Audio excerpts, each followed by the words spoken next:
Welcome and good morning. This is Anthony Flatt, and you're listening to Business at the Speed of Sale podcast. This morning, I want to talk about 4 ways to earn a living, or 4 types of business people. Now, it's 4:28 in the morning. I'm in my office. I'm knocking out some email sales copy and making some podcast. And I got to thinking about where I am in my businesses and where are my friends, where are my associates at? And so many of my friends are transitioning from being an employee to being a self-employed business person. There's, lots of questions about how do I grow my business and how do I do these different things? And I was thinking back to a book that I read by Robert Kiyosaki called the Cash Flow Quadrant. And in this book, he spells out the 4 different types of business people, one being an employee, one being a self-employed business person, one being a business owner, and one being a business investor. I'm going to talk about each one of these and my thoughts on, who plays each one of those roles and why you want to ascend from being an employee up through being self-employed, being a business owner, and being a business investor. Let's initially talk about being an employee. Obviously, the majority of the people in the world are an employee. They're an employee of somebody. And when I talk to people about what kind of business person are they, sometimes people say, well, I'm not a business person, I'm a teacher. I'm not a business person, I'm a manager or in sales. Well, everybody is a business person in one way or the other. Even teachers. Teachers is a part of a business. You're an employee of a corporation. Even though you think of it as a school, it still is a corporation. If you look at the taxes and the structure of the organization, it's still a business. It's in the business of education. But one of the challenges with being an employee is no matter how hard you work, no matter how good things are, you're at the mercy of that company, right? They can love you. They can give you awards for years. You can work for them for, 20 years. And then all of a sudden there's a bad year or 2 years and they're laying people off and you get laid off just like everybody else. And that happens all the time. That happened in the auto industry in the US. That's happened across the board in corporations. I worked for GE, General Electric, once. It was a really cool job. Initially, when I got the job at GE, I had worked for smaller companies. And this is kind of early on in my career, and I was very apprehensive about working for such a large corporation. But after I kind of got into GE and kind of learned their ways, the GE way, I really kind of settled into working for GE, and I progressed up through the promotions within GE and really kept getting promoted and promoted and promoted. They had all kinds of bonus programs that I was able to take advantage of. Their healthcare was awesome. Their investment programs were awesome. They really took care of their employees. And then over a number of years, I did as I do often. I got bored with my positions. And GE did try to do everything they could for me. They moved me. I went from engineering to project management to running major rollouts for major companies like Eskimo Pie Corporation and AMF Bowling and these really large multi-million-dollar rollouts. And I had fun. These were great projects. I brought them in. I did a good job with them. GE loved the work that I did for them. I worked for GE actually 2 times. I left once and then ended up coming back, left for a few years and came back. And they continued to try to keep my interest, but I just kind of got bored, got bored with doing Microsoft Network rollouts, got bored with going in and changing companies' technical infrastructure and bringing them into the newer networking technologies. And it just got to the point where I just couldn't keep rolling out the same thing again and again. I've never been the cookie cutter guy. I'm always looking for something interesting and new to do. So I decided I was going to leave GE, move from Richmond, Virginia to Atlanta, and I was going to take a job for less money, worse benefits, a startup company, but I was going to get this stock. I was going to get all these stock options. And when the company went public, I'd make tons of money. When I told my in-laws that I was leaving GE, they lost their mind. They just could not believe. GE was like the company everybody wanted to work for. And how could you consider leaving GE? This company was such a great track record. You're going to a startup, you're getting less pay, you're getting less benefits. And they didn't quite understand that, my heart was really in new technology and new challenging. And this was back to going into cable modems and high-speed internet when there was no such thing. High-speed internet didn't even exist. Cable modems at the time cost $400 to $500 each. There was no DOCSIS standard. It was very early in the cable modem business, and it was very exciting. It was very new, and it was very attractive to me. So I leave GE, I go to this startup, and within 90 days of me leaving GE has their first round of layoffs. First time in the company history, they had a major layoffs. And they practically closed our office. I would have gotten caught up in that round of layoffs. So here is this opportunity. I'm working for GE. Everything's going great. They love me. They're constantly giving me bonuses and new opportunities. And then they would have just laid me off. Without notice, that would have just been, hey, things are tough. We're reorging. We're doing whatever. We're going to lay you off. Just know that as long as you're an employee, that's going to be there. Another story that I have early on in my career, I was in sales. I took a job. I was working for a company called CompuAd, which at the time was the size of Dell. Dell and CompuAd were rival companies out of Texas, and they were both growing up. And Dell obviously got bigger and bigger and bigger, and CompuAd either got bought up or went out, or I don't remember what happened to them. One of my first sales jobs, computer sales jobs with CompuAd, after going to computer programming school and after flipping pizzas, I ended up at CompuAd selling everything, computers and network peripherals and stuff to businesses, right? Basically cold calling businesses. And I did a pretty good job with that and had some success. And so much so that a small computer store owner convinced me to come to work for him as his first salesperson. So I went to work for him, basically sold to the same type of clientele that I sold to before, but I was able to call on everybody in Richmond, Virginia. So I sold, did really well, did so well that we wanted to bring on some additional salespeople. We agreed that we would bring on some additional salespeople, and then we would talk about it. And at some point in time, he would start paying me an override on those salespeople's sales as we brought on those more salespeople, if it was successful, right? So we brought on one salesperson, and I gave them part of my accounts and then helped them develop some other accounts. And then we brought on a second salesperson, and I did the same thing. I gave them more of my accounts and helped them develop their accounts. And we brought on a third salesperson, and pretty much I was getting to the point where I wasn't really selling as much. Maybe 50% of my time was on sales, and the other 50% of my time was managing them. And so, I kept going into the owner's office and saying, hey, we need to sit down and talk about this override and start paying this override. And he says, yeah, we'll keep track of it and we'll get it taken care of. He said, but right now we're really busy doing this or that or whatever. And I agreed. And he was a pretty honest looking guy, and I thought I had a good relationship with him. And so I just didn't really worry about it. And I was a little young and inexperienced, so I probably should have gotten everything in writing in the beginning, which was something I learned. But this kept going on for weeks and then months. And then, this went on for almost a year, where I was actually starting to make less and less money because I had fewer and fewer customers to sell to, because I'd been giving my customers away to the salespeople and then helping them manage their sales. So one day I finally came into the owner's office and I said, look, this has got to stop. I got to get an override. I got to get paid. You got to pay me my back override money. You got to do it now or I've got to quit. And he basically said, I'm not going to pay you. You got to quit. I was dumbfounded. I was like, well, what? You're telling me that it's okay for me to quit? Well, now he has 3 salespeople, so he doesn't really need me as much. I mean, he could potentially lose my sales, but he could also take my accounts and divide them up amongst the 3 other salespeople. But he just flat out said, I'm not going to pay you. And I said, I can't believe that you've been lying to me and then you're going to take advantage of me. And, of course, I was pretty agitated and probably very loud and vocal when I made that statement. And his response was dumbfounding. He said, if I took advantage of you, it's only because you let me. And that was a tough lesson to learn. Obviously, that's an unscrupulous thing to do. Had I really thought about it, I probably should have sued him.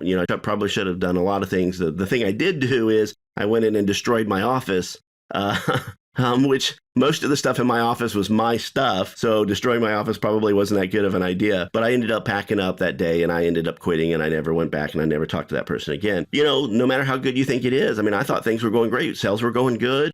I was bringing on new salespeople. We were bringing on new customers. The company was making more and more money. The owner really loved it. But again, I was an employee. So as long as you're an employee, you're going to be at their mercy. Whatever it is that they decide, it doesn't matter how good things are going now. You can be laid off. You can be taken advantage of. You can be made redundant. You have no control. So many people have been transitioning to becoming a self-employed business person. I want to work for myself. I want to be the boss. A lot of my friends are going out and starting a business, buying a sandwich shop franchise or a cell phone franchise or cleaners. They are the secret ingredient. They are the person that's going to drive that business. They're the sandwich owner, right? Sandwich shop owner. They're the cell phone store owner. And in those businesses, oftentimes, the more hours you work, the more money you make. I worked once with a company called Dominic's of New York. If you've ever been to the carnivals and stuff, they have the hot dog and Italian sandwich stands at the different state fairs and the carnivals and stuff. And they were in Richmond, Virginia. I did some computer work for them. And their business model was real interesting. They paid 30% of their revenue to their employees, the employee hours operation. But the way they did it was they paid all of that money to the manager, and then the manager could decide how many employees he was going to hire to dole that money out. So if the manager wanted to work, 60, 80 hours a week, the manager could keep most of that money. And if he didn't, then he had to hire on staff. So You may have a manager that worked every day, every hour, open to close, because they wanted to make all that money. And that was kind of interesting. They had a set number, they paid it out. The manager, if he had to have 2 employees at one time, that came out of that 30%. If it was just one guy, it came out of that 30%. It was an interesting way to get employees to manage their own time. But again, the more hours you work, the more money you make. Now, I invested in and started up a discount warehouse a number of years ago, me and 2 other partners. One partner was already in the discount warehouse business, and he was the guy we were kind of modeling. Another partner was one of my friends and coworkers, and actually was one of my bosses for a short period of time. We worked in the same industry, the same companies together. And so we basically took our savings that we've been putting aside to do something into this warehouse. We all kicked in $50,000 to get this thing going. We got a 15,000 square warehouse. We renovated the whole thing, got everything set up, opened it up like a little storefront, basically bought surplus merchandise from a lot of the big warehouse companies like Costco and Sam's and from Walmart, and automotive stuff from Pep Boys, and just various, surplus and overstock and discontinued merchandise. And we sold it on eBay, and we sold it in the store. And, when I was there, we made money. And when I wasn't there, we didn't make money. I mean, it was literally night and day.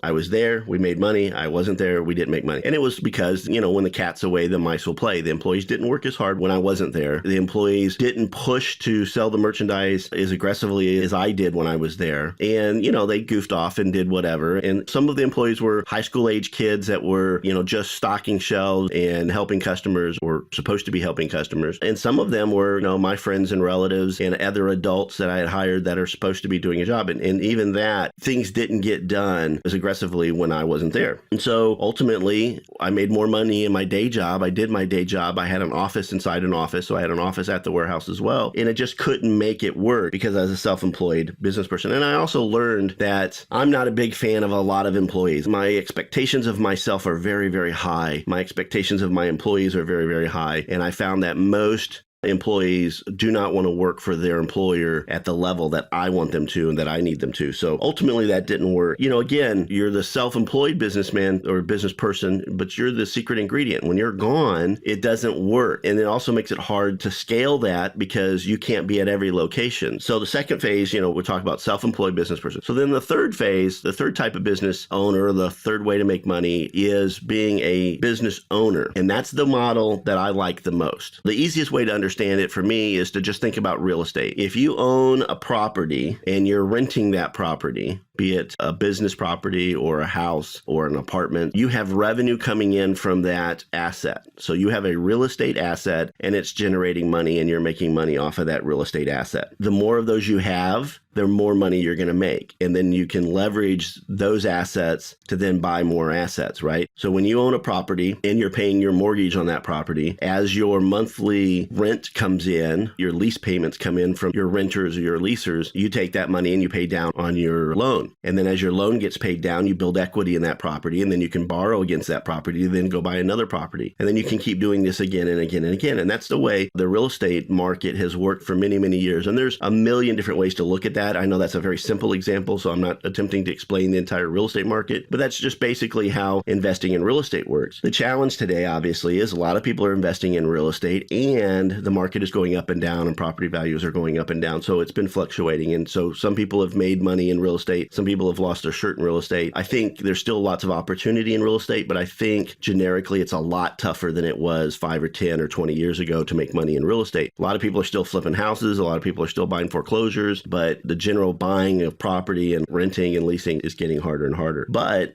one thing that I think, and this translates very well to this, one thing that I think is a huge opportunity, the one that I believe in right now, the one that I'm putting a lot of effort, time, and money into is in digital properties. So let's take this concept a little bit further. So you've got real estate and it's a piece of property out there that generates money month over month, week over week. You still get those revenues and it's an asset. If you have a digital property, is that not very similar to the same thing? So imagine this. Imagine you have a website. You build this website. Let's say it's a survivalist website, right? It's a doomsday prepper website. And on your website, you've got lots of articles about doomsday prepping, things that they should do, how they should do it. You have ads, be it you're running Google ads or AdWords on your site. You're running ads for books, audios, and CDs about doomsday prepping. You've got ads for products that they can buy off of Amazon, whatever your revenue source is for that website. And if you build that website up and you're getting a decent amount of traffic, you're going to have a decent revenue coming from that website. And that that should continue month over month. You do all the things that you're supposed to do. You SEO optimize it, and you buy your banner advertising, and you build your little business model to where it's generating a profit month over month over month, right? So that's really a digital asset. That's something that you can take and sell to somebody else, right? That's something that you can leverage. You can take the revenue that you're making from that and then start another website and build another website, hire more virtual assistants to develop websites and build websites and do things to launch the next one. And then you can build another one. And one of the business models that I really believe in, and I'll probably be making more podcasts talking about this, is this concept of having at least 10 different types of digital assets out there generating $1,000 a month in net profit. Now that's profit after all costs, profit after advertising, profit after paying your virtual employees, whatever your hosting site costs are, partnership cost, affiliate costs, whatever your total costs are. After all of that, you're bringing in $1,000 a month net in your pocket after all costs. You've got this $1,000 a month net revenue stream. If you have 10 of those, that's $10,000 a month or $120,000 a year in net revenue. And after you pay taxes on that, and if you're a small business owner and you're paying taxes on that, that's going to be somewhere around $100,000 a year in your pocket. Now, that's a business model that I think is absolutely duplicatable and doable in today's market. And that's kind of my goal right now, is to have my 10 different assets. So, one of my assets is this podcast. Now, am I making any money on this podcast today? I'll be honest and say no. I didn't really launch this podcast saying I'm going to make money immediately off the podcast. Honestly, I haven't decided exactly how I'm going to make money on the podcast. Am I going to start introducing ads and promoting products? Am I going to introduce my own products, which I probably certainly will do? How am I going to generate revenue? There's lots of different ways to generate revenue off of this podcast. But right now, my focus is get the podcast going. I want to get 100 episodes out there. I really want to get this format down and really understand what my way and what I like about this podcast and doing this. And really, I'm doing this podcast for me, and then I'm putting it out there for everybody else. So hopefully people are getting value out of this, because I'm going back and listening to my own podcast episodes, because it helps me stay immersed in what it is I'm doing, stay focused on what I'm doing, because all of the podcasts that I'm doing are talking about things that I'm doing in my business at different aspects. So I've got this podcast as one asset. I've got digital training products that I've created as another asset. I've got Udemy training courses as another asset. I've got Amazon Kindle books as another asset. So I'm building these assets, and that's my goal, is to continue to build these assets. Am I going to do more Kindle books? Absolutely. And as I do more and more Kindle books, I'll start making more and more money. I'm making a little bit of money off my Kindle books. There's a business strategy that basically says that you need about 20 or more Kindle books out there before you can start leveraging them all together to really start making some money. I've got a couple Kindle books out there, so obviously I have a whole bunch more that I want to write and put out there. And I'm going to have these 10 businesses all generating $1,000 a month in bringing in that revenue. And then ultimately, I would love to continue to grow that and continue to expand that. And in addition to having my digital real estate, I also want to invest in residential real estate and commercial real estate. I'd love to own, a strip mall, small strip mall, maybe a 8 or 10 business little strip mall that could have different businesses in it, because I've owned a pizza place, and maybe I want to own a pizza place again one day, but I don't want to work there. Maybe I want to own a cleaners and a cell phone store. Maybe I want to own these different places, maybe a sandwich shop or what have you, and then put a little management office in there so that you have a management office right there managing all of those properties. And then that's really my business investment. That's the fourth way to earn a living, is investing in businesses. So maybe I partner with somebody on the pizza place, I partner with somebody on the cleaners, I partner with somebody else on something else, and then I'm a business investor. I don't go there and work. I don't do the business plan. I don't manage it. I just put my money into it and manage that overall business investment. And that's one of the future goals that I have as far as continuing to invest. I've not invested heavily in residential real estate. Again, it's time and money. I don't have a lot of time to be driving around and or going to properties and trying to collect and or doing repairs or what have you. So when I start investing in real estate, I want to be able to do it from a business investment perspective and not from a, self-employed business person who flips houses for a living or whatever. Not that that's bad. That's a great business model for the people that do that. It's just not my model. Right now, if you can't tell, my main focus is being a business owner and then developing these assets. Today, I want to develop digital assets, but then I want to also develop some real estate assets, dabble in some other things as well. I think having both online and offline businesses is good. As I have said in other podcasts, I really believe this concept of online and offline business is blending back together and is going to go away. I don't think people are going to be talking about online and offline businesses as more offline businesses start utilizing the marketing and sales tactics of online businesses, as more online businesses start acting more like and people use the word real business. I hate saying real business because many online businesses are real businesses and they make more money and more profit than a lot of brick and mortar businesses. So it's really a slight to tell them that they're not a real business when they're actually doing better than you are. But that virtual perspective and then the physical perspective, I think they're both coming together. And I see that both digital assets and physical assets are going to be where this is going to go in the future. So let me wrap this up with saying this. 4 types of businesses. As long as you're an employee, you're always going to be at the mercy of somebody else. As long as you're the self-employed business person and you're the secret sauce, you're the magic recipe, you're making money when you're there and not when you're gone, you're not going to be able to continue to grow that and continue to do that. Yes, if you own one sandwich shop, maybe you can own 2, maybe you can own 3, maybe you can own 4, and there's a business model for that. But ultimately, you're still the secret sauce. You're still the guy or the girl that's going and making that happen day in, day out. The business owner is where I think you start buying back more of your time. I think you're able to do more, more freedom of your time to be able to do the things that you want to do with your time. But you need to build assets and you need to build revenue generating, profit generating assets, and then taking those assets and then investing in businesses and becoming a business investor. That's ultimately, if you could be a business investor and you weren't day to day having to start up businesses and take them from startup to the next level and get funding and buy property and do those other things, just being a business investor. I mean, this whole, if you're watching Shark Tank at all or any of that kind of stuff, that's all those guys do. They've made their money and now they're taking and investing in businesses. They're not out there, scratching out business plans on napkins anymore. So 4 types of ways to earn a living, 4 types of business people. Which one are you and where do you want to be? That's totally up to you. I'm squarely focused right now on being a business owner, growing my assets, and then converting those into being a business investor. Now, I would like to ask you to do me a favor. If you've been listening to my podcast and you've been getting some value out of them, I'd like to ask you to go to iTunes and give me a good rating, a 5-star rating, and maybe even put a note in there. And I've done this before in my second podcast. I talk about ethical bribes, and I'm not going to go over that here, but in my first podcast, in the introduction, I talk about a bribe that I'll provide you if you'll go and do that for me. If you don't like this podcast, kind of like it, and you think I'm doing some things that need to be fixed or do differently, please send me an email, anthony@anthonyflatt.com, and let me know. I want the feedback. I need the feedback to be able to continue to make improvements and continue to improve this podcast as a product, because yes, I'm doing it for me, but I'm also doing it for you. So I want to make sure that you're getting value out of it. And again, if you love it, please let me know. Go to my Facebook page, go to the website, leave us some comments, go to iTunes, give us a good rating so that we get that feedback and we know that you're enjoying the podcast and other people can see that and we can continue to grow this and I can continue to do this. So I do appreciate it. Take care. If you have a question for Anthony, then head over to www.anthonyflatt.com and leave him a voicemail message for a chance to have your question featured on the show. Thanks for listening to the Business at the Speed of Sell podcast at www.businessatthespeedofsell.com.